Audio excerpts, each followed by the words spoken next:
बाहर से मंगवाना छोड़ें और घर पर बनाएं ये फ्राइज़। बिस्मिल्लाहिर्रहमानिर्रहीम, अस्सलाम वालेकुम, वेलकम टू माय चैनल। मैंने लिए हैं आलू तकरीबन 1 किलो और आलूओं को मैंने इस तरह से कट कर लिया है। मैंने बहुत ज़्यादा मोटे आलू नहीं रखने, बिल्कुल बारीक बारीक मैंने इनको स्लाइस किए हैं। पहले मैं आलू के तकरीबन इस तरह से स्लाइस कर लूँगी। उस तरह से स्लाइस करने के बाद फिर मैं इसकी बारीक बारीक सी फ्राइज़ बना लूँगी। इस तरह से मैंने इसकी कटिंग कर ली है। सारे आलू को मैंने कट करके और इसको मैंने पानी में डिप कर लिया है और 1-2 पानी अच्छे से मैं वॉश कर लूँगी। तो जी इसको वॉश करके साइड पे रख दिया है। अब मैंने गर्म होने के लिए रख दिया है जी ऑयल, और ऑयल पे मैं डाल रही हूँ कॉर्नफ्लावर।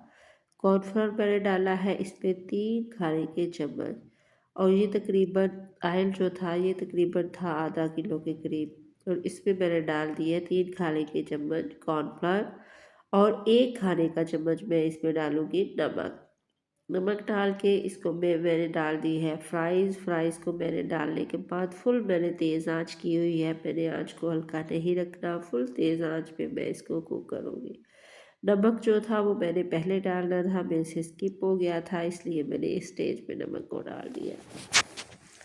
आपने डालना है तो आप जब कॉर्नफ्लोर डालें इसके बाद जो नमक है वो डाल लें। इससे बहुत मज़े की टेस्टी सी, ये देखिए इतनी अच्छा इसका कलर और इतनी क्रिस्पी ये फ्राइज़ बनी है।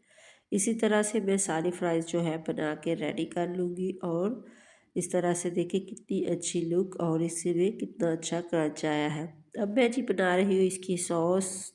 तो सॉस के लिए मुझे चाहिए 2 खाने के चम्मच मैदा लिया है, और 2 ही खाने के चम्मच मैंने ऑयल लिया है। इसकी मैंने बनाई करनी है इतनी कि अच्छे से भून जाए और अच्छी सी इसकी खुशबू आ जाए, तब तक मैंने इसको भूनना है। और इसकी अच्छी सी खुशबू आने तक इसको भूनूंगी। और फिर इसमें डाल दिया है मैंने 1 कप भर के तकरीबन 1 पाव के करीब दूध। दूध डालने के बाद इसको मैं इस तरह से मिक्स करती जाऊंगी कि इसकी गुठलियाँ ना बने और अच्छे से स्मूथ सा इसका बैटर जो है वो मिक्सचर बन जाए।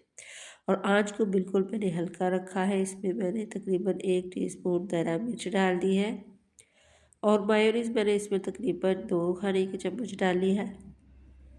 और इसके बाद इसमें को मिक्स करूँगी, और इसमें डालूँगी मैं थोड़ी सी चीज़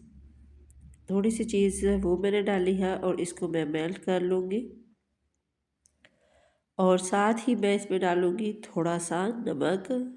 अच्छे में से मैंने इसको मिक्स करना है, और मुझे इसमें दूध थोड़ा सा कम लग रहा है, इसमें थोड़ा सा दूध और डालूँगी।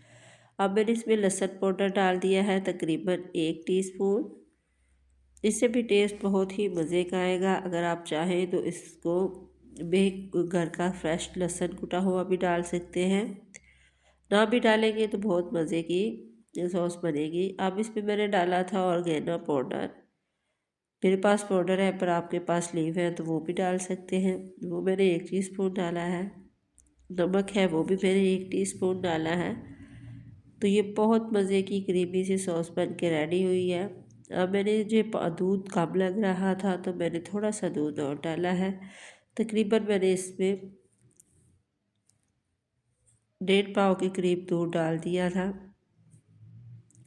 सॉस को मैंने रेडी कर लिया है। अब मैंने एक बर्तन लिया है, उसमें डाल दी है ये वाली फ्राइज़ जो मैंने फ्राई की थी। उसके बाद ऊपर से सॉस डालूँगी। तो इसी स्टेज पे आपको मेरी वीडियो ज़रा सी भी अच्छी लगे तो प्लीज़ आपने करना है सब्सक्राइब, लाइक शेयर ज़रूर करें, वीडियो को पूरा देखा करें। ये बहुत ही मज़े की टेस्टी फ्राइज़ बन के रेडी हुई थी, और सॉस इतनी मज़े की थी, बहुत ही मज़े की। दुआ में रखिएगा याद। अल्लाह हाफ़िज़।